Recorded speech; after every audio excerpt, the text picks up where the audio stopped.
दोस्तों, मेरा नाम अकबर अली। मैं आज डिस्कस करूंगा एग्जाम्पल नंबर 14 से और फिर एक्सरसाइज की तरफ हम बढ़ेंगे। एग्जाम्पल नंबर 14 से 3.5 एक्सरसाइज की तरफ। ठीक है, हमने कल पढ़ा था कि क्रॉस मल्टीप्लिकेशन मेथड हमने सिखा दिया था कि कैसे होता है, कैसे आप उसको राइट कर सकते हैं। ठीक है, लेकिन हमने ये भी बताया था कि क्रॉस मल्टीप्लिकेशन मेथड सीबीएसई ने, ठीक है, कोविड-19 के चलते हुए आपका सिलेबस से हटा दिया गया है, यानी डिलीट कर दिया गया है। तो क्रॉस मल्टीप्लिकेशन मेथड मैंने सिखा दिया, बट इस पर बेसिस सवाल हम नहीं करेंगे। हम करेंगे इसके एलिमिनेशन मेथड से सवाल करेंगे और सब्स्टिट्यूशन मेथड से प्रॉब्लम को सॉल्व करेंगे। दो ही मेथड से सॉल्व करेंगे, क्रॉस मल्टीप्लिकेशन से कोई भी क्वेश्चन सॉल्व नहीं करेंगे। ठीक है, तो आपका एग्जाम्पल नंबर 14 है बेटा। एग्जाम्पल नंबर 14 जरा रेट कर लें, पेज नंबर 66 है। ठीक है, एनसीईआरटी का एग्जाम्पल 14।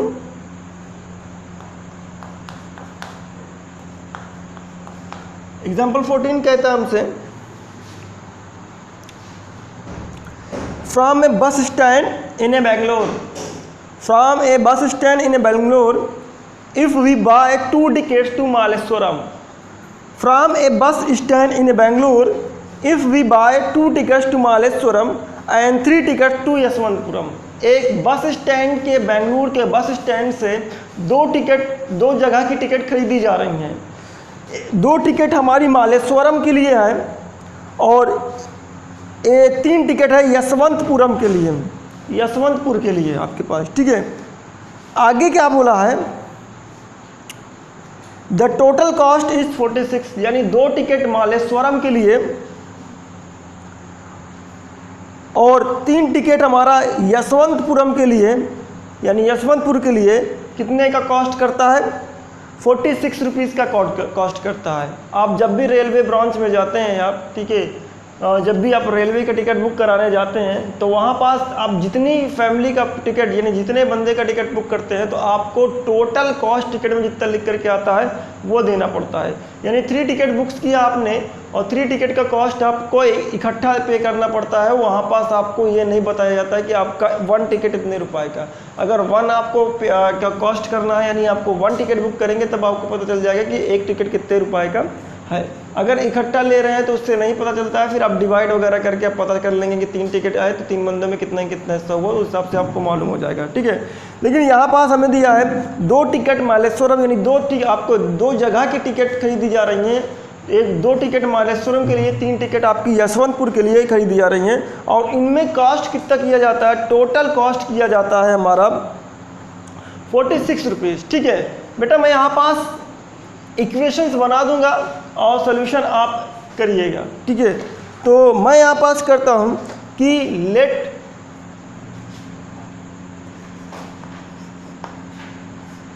हमारे पास यशवंतपुर के टिकट का पैसा नहीं पता, 1 टिकट का, और उसके बाद आपका मालेश्वरम के 1 टिकट का पैसा नहीं पता है। यानी हमें टोटल कॉस्ट पता है, 1 टिकट का प्राइस नहीं पता है हमें।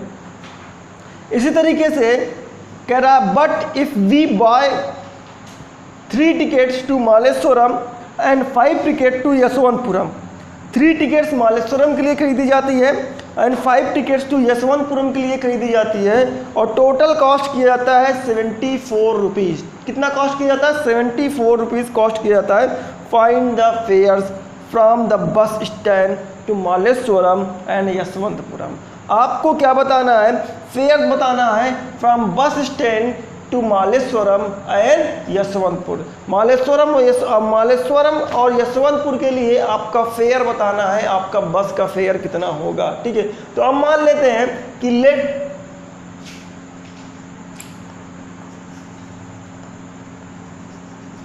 फेयर ऑफ बस फॉर मालेश्वरम कितना है, X रुपीज। देयरफॉर क्या यशवंतपुर के लिए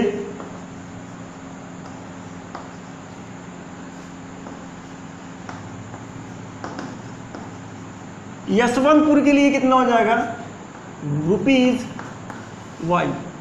एक्स रुपीज़ आपका मालेश्वरम के लिए है और यशवंतपुर के लिए आपका क्या है, यशवंतपुर के लिए आपको वाई रुपीज़ है। अकॉर्डिंग टू क्वेश्चन अगर देखा जाए, हमसे बोला गया है कि 2 टिकट, या पहली कंडीशन में हमसे बोला गया है 2 टिकट आपकी मालेश्वरम के लिए है और 3 टिकट आपकी यशवंतपुर के लिए है, और टोटल पैसा कितना दिया जाता है आपके पास, 46 रुपये दिया जाता है। तो पहले में ये रिलेशन दिया गया है कि आपको पहली बार कितने टिकट खरीदता है, ठीक है, टोटल कॉस्ट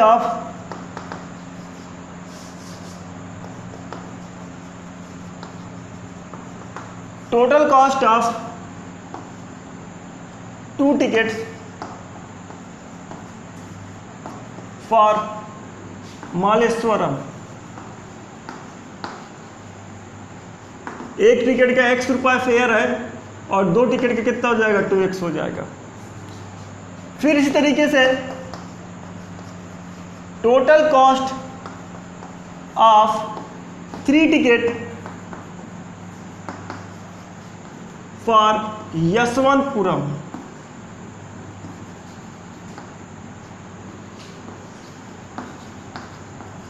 ये कितना मिलेगा, 3y, 2x और 3y, टोटल कॉस्ट मिल गया।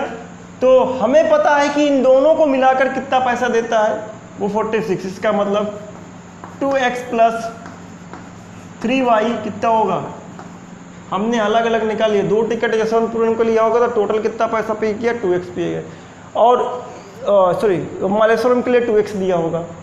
3 टिकट यशवंत के लिए लिया था तो कितना पैसा किया, यशवंत का 3y बना, और दोनों को मिलाकर के बोलता है 2x plus 3y equal to 46 rupees. ठीक है, सिमिलरली सेकेंड सिचुएशन में कह रहा है 3 tickets Malleshwaram and 5 tickets Yeshwanthpur. 3 tickets for Malleshwaram and 5 ticket Yeshwanthpuram.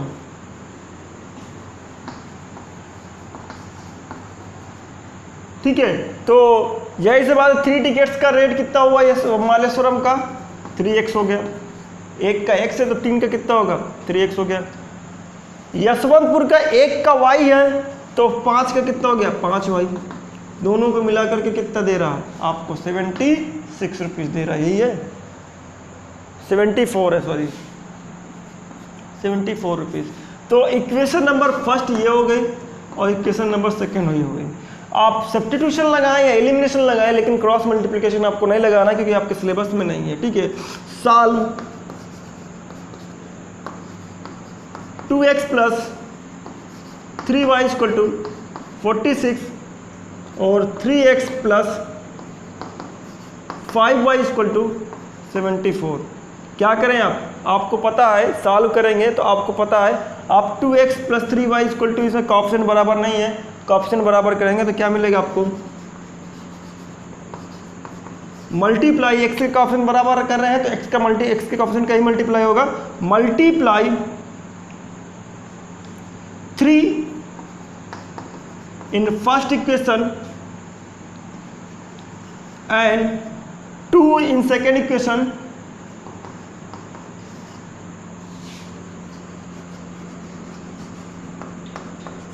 ठीक है। मल्टीप्लाई करने पर मिला क्या आपको, मिला हमें 3 का मल्टीप्लाई किया ऊपर की तरफ तो क्या मिला 6x और प्लस का 9y और इज इक्वल टू 18, 3 6 ज़ा 18 और 3 4 ज़ा 12 और 12 और 1 13। ठीक है, ये इतना मिलेगा। फिर 2 का नीचे की तरफ कर रहे हैं तो कितना हो जाएगा 6x प्लस 10y, फिर कितना मिलेगा 2 4 ज़ा 8 और 2 7 ज़ा 14।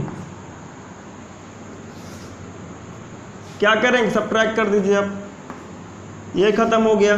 और 9 से 10 क्या मिला, माइनस का y, और यहाँ से आपको कितना मिल रहा है 0 और 0 या 1 माइनस का 1, इसका मतलब क्या हो माइनस का 10, तो y की वैल्यू क्या निकल के आई 10।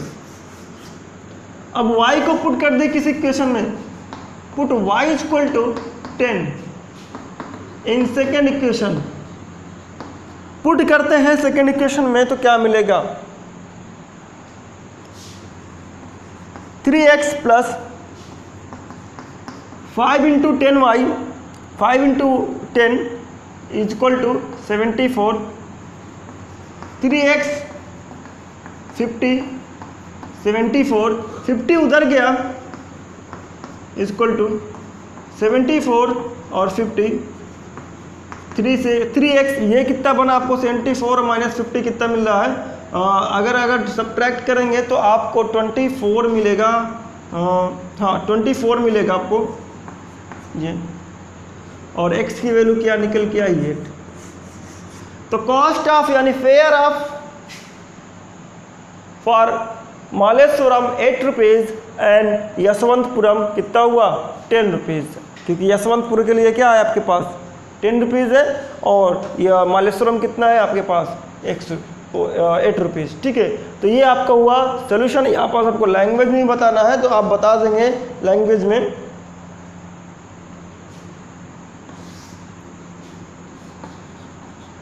फेयर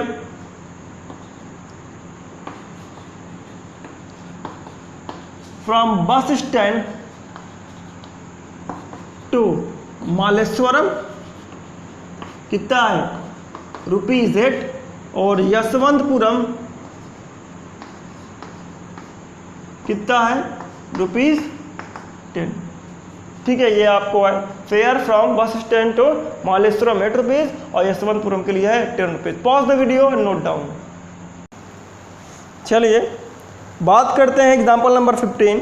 एग्जाम्पल नंबर 15 के बेसिस पे आपकी बार क्वेश्चन आया हुआ था, for which value of p does the pair of equation given below has unique solution. आपको कह रहा p की ऐसी कौन सी वैल्यू होनी चाहिए जिसके लिए इस पेयर ऑफ इक्वेशन के यूनिक सोल्यूशन होने चाहिए। तो पेयर ऑफ इक्वेशन के यूनिक सोल्यूशन कब होते हैं, आपको मैंने रिलेशन बोला था, जब भी इस तरीके का क्वेश्चन आता है आप तुरंत उसी रिलेशन में जाएं, पीछे जो आपने रिलेशन पढ़ा हुआ है। यहाँ पर बोला गया है कि for which value of p does the pair of equation given below has unique solution. तो हमको पेयर ऑफ इक्वेशन दिया गया है क्या 4x प्लस py प्लस का 8 equal to 0, 2x plus 2y plus का 2 इक्वल टू 0, ये हमारे पास है। ठीक है, और हमको बोला है it has unique solution find p। इसके पास आपको बताना है कि p की कौन सी वैल्यू के लिए कह रहा है, for which value of p does the pair of equations given below has unique solution. आपको कह रहा है p की कौन सी वैल्यू के लिए इस इक्वेशन के यूनिक सोल्यूशन होंगे। तो चलते हैं हम यूनिक सोल्यूशन वाला स्टेटमेंट लगा सकते हैं। फॉर यूनिक सोल्यूशन, जो भी वैल्यू होगी यूनिक सोल्यूशन के लिए निकल आएगी। फॉर यूनिक सोल्यूशन क्या कहेंगे a1 अपान a2, यही तो पढ़े हैं रिलेशन यूनिक इनफाइनाइट और नो सोल्यूशन के, b1 अपान b2 इक्वल नहीं होना चाहिए, यही पढ़े हम। तो रख देते हैं हम, a1 कितना है 4 है, a2 कितना है 2 है, does not equal to, b1 कितना है p है और b2 कितना है 2 है, 2 से 2 खत्म। इसका मतलब p जो है वो क्या है does not equal to p 4, p जो है 4 के बराबर नहीं होना चाहिए। अगर p 4 के बराबर हो जाएगा तो ये क्या होगा यूनिक सोल्यूशन नहीं देगा। फिर वो कौन सा सोल्यूशन देगा, आपका नो सोल्यूशन भी हो सकता है या का हो सकता है इनफाइनाइट मिनी सोल्यूशन भी हो सकता है, लेकिन ये यूनिक सोल्यूशन नहीं होगा। तो p की ऐसी कौन सी वैल्यू होगी जिसके लिए यूनिक सोल्यूशन दे, भाई p की कोई भी वैल्यू हो लेकिन 4 नहीं होना चाहिए, p की कोई भी वैल्यू हो यहाँ पास लेकिन 4 नहीं होना चाहिए, क्योंकि p कह रहा है p does not equal to 4, p does not equal to 4, इसका मतलब p 4 नहीं हो सकता है। तो p के अलावा कोई भी वैल्यू है एक्सेप्ट p, एक्सेप्ट 4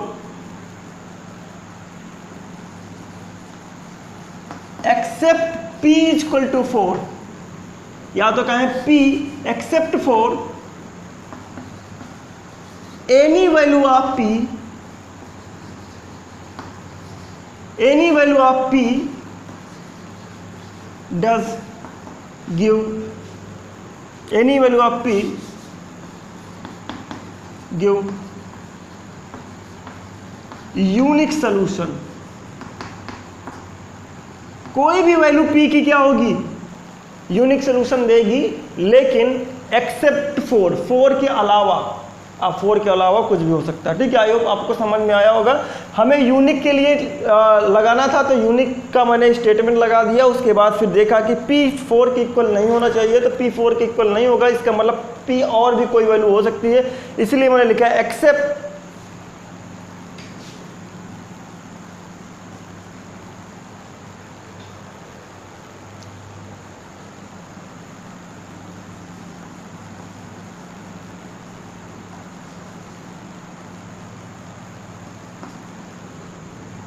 ठीक है, इसके अलावा कोई भी वैल्यू हो आपको यूनिक सोल्यूशन मिलेगा, लेकिन p 4 पे यूनिक सोल्यूशन नहीं मिलेगा। ठीक है, आई होप आपको समझ में आएगा। तो पॉज द वीडियो और नोट डाउन।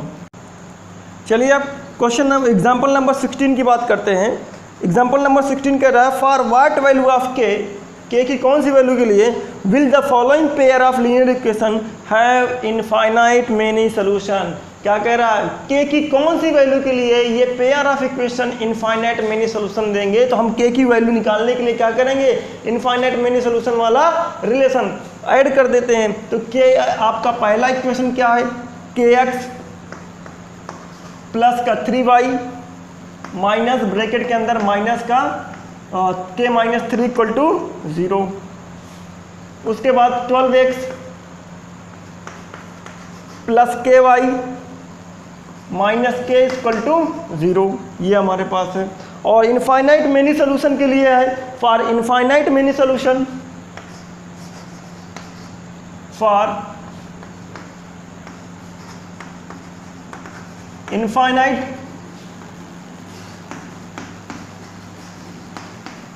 मेनी सोल्यूशन की बात करें तो फॉर इनफाइनाइट मेनी सोल्यूशन के लिए हमको पता है कि a1 upon a2 a1 upon a2 is equal to b1 upon b2 is equal to c1 upon c2। यही होता है इनफाइनाइट मेनी सोल्यूशन के लिए। रख देते हैं रिलेशन में सारी वैल्यू को। a1 कितना है k, a2 कितना है 12, b1 कितना है 3, b2 कितना है k, और c1 कितना है माइनस का k ब्रैकेट के अंदर k माइनस 1, इसमें क्या है माइनस का k। यहाँ देखते हैं हम ये रिलेशन में क्योंकि आया। अब हम बारी बारी से एक एक क्योंकि ये 3 का रेशियो इक्वल है तो हम 2-2 का रेशियो निकाल सकते हैं। ये चीज़ हमने ट्रायंगल में भी देखा था। तो हम क्या करते हैं, इन दोनों का रेशियो निकाल लें, चाहे आप इन दोनों का निकाल लें चाहे इन दोनों का निकाल लें। तो हम क्या करते हैं, हम इधर वाले का रेशियो ले लेते हैं क्योंकि हमको पता है k से k निपट जाएगा जब रेशियो ले लेंगे। तो हमने लिया 3 अपान k इक्वल टू माइनस से माइनस खत्म k माइनस 3 अपान k से k खत्म 3 इक्वल टू k माइनस 3, और उसके बाद माइनस 3 इधर आया तो क्या मिला प्लस का 3, और क्या मिलेगा k की वैल्यू 6। तो k की कौन सी वैल्यू होनी चाहिए, k की वैल्यू 6 होनी चाहिए फॉर इनफाइनाइट मेनी सोल्यूशन। ठीक है, then pause the video and note down. बात करते हैं हम क्वेश्चन नंबर 1 की।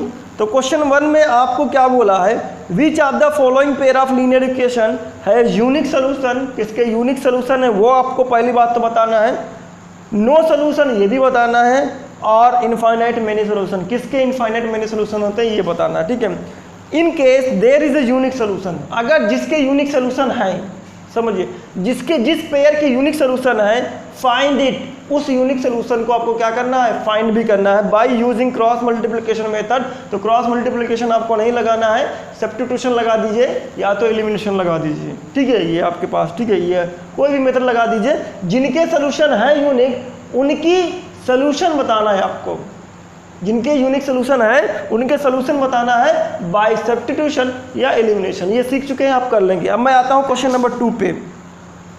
क्वेश्चन नंबर 2, का पहला 2 का पहला पार्ट कह रहा है for which value of a and b does the following pair of linear equation has a infinite many solution. आपको ए और बी की कौन सी वैल्यू के लिए ये पेयर ऑफ इक्वेशन क्या है, इनफाइनाइट मेनी सोल्यूशन है। तो चलिए हम बात कर लेते हैं पेयर ऑफ इक्वेशन में 2x 3y = 7 a minus b x plus a plus b y 3a plus b minus का 2। हमको पता है कि ये और ये आपके पास अलग अलग नंबर हैं। हम मान गए हैं कि a1 क्या है 2 है, a2 क्या है x का कोएफिशिएंट, x का कोएफिशिएंट कितना है a माइनस बी, तो b1 कितना है 3, b2 कितना है a प्लस बी, इसी तरीके से c1 कितना है 7 और c2 कितना है ये पूरा number 3a plus b minus 2 ये हमारे पास। अब हम क्या करना चाहते हैं, हमें इनफाइनाइट मेनी सोल्यूशन निकालना है। ठीक है, इनफाइनाइट मेनी सोल्यूशन के लिए आपको क्या करना है, इनफाइनाइट नंबर ऑफ सोल्यूशन। तो infinite number of solution for infinite number of solution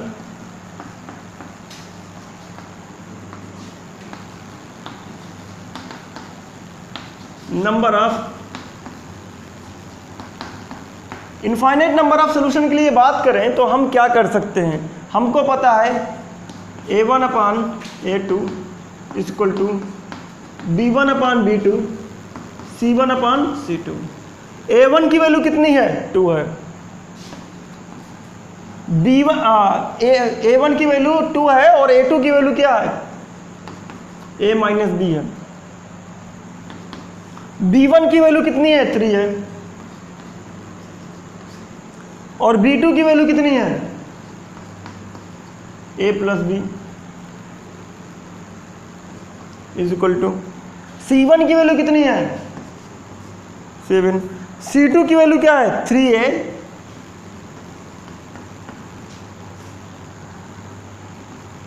minus 2, ये हमारे पास।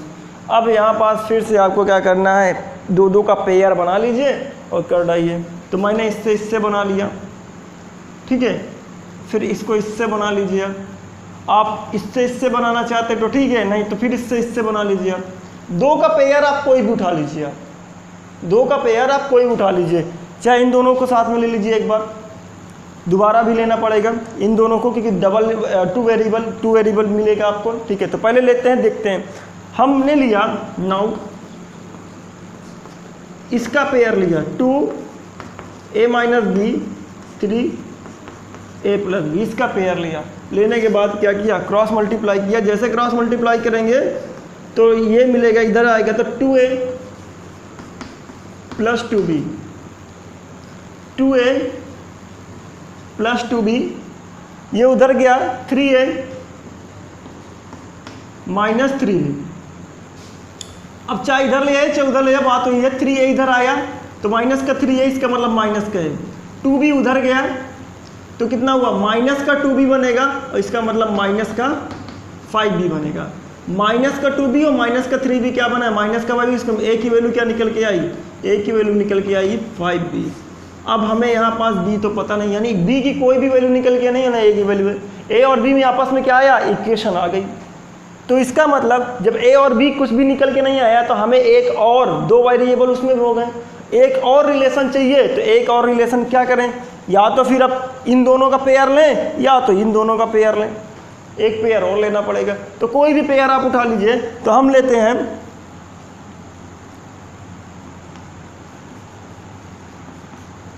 3a plus b equal to 7 3a b minus 2, ये और क्रॉस मल्टीप्लाई किया, कितना मिला 9a प्लस 3b माइनस 6, इधर गया 7a प्लस का 7b,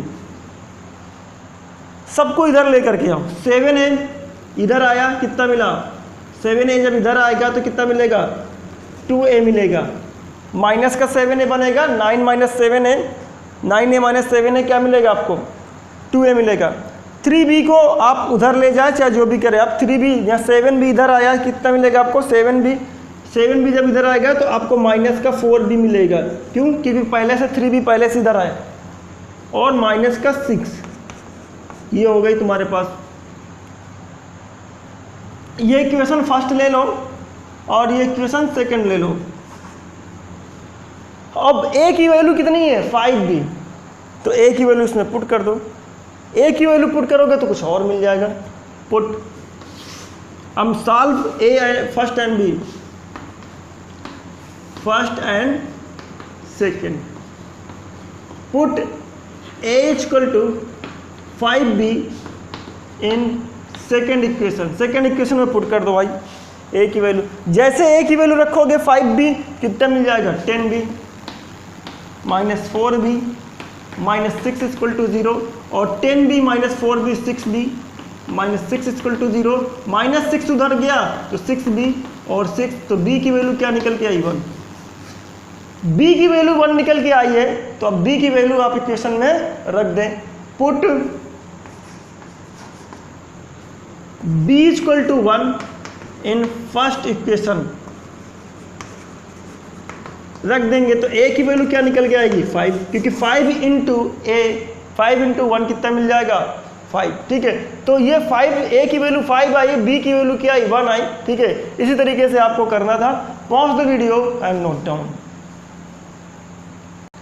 चलिए क्वेश्चन सेकंड का सेकंड करते हैं हम। क्वेश्चन सेकंड का सेकंड क्या कहता है? 3x plus y is equal to 1। ठीक है, और ये क्या है? 2k प्लस 1, 2k माइनस 1, और x है plus k minus 1 y equal to 2k plus 1, ये हमारे पास है। ठीक है, हमसे क्या कहा जा रहा है? इसमें कह रहा है कि for which value of k will the following pair of linear equation has no solution. k की कौन सी वैल्यू के लिए इसके लिए नो सोल्यूशन है? तो फॉर नो सोल्यूशन, जो चीज बोला उसी को आप वेरीफाई कर दीजिए।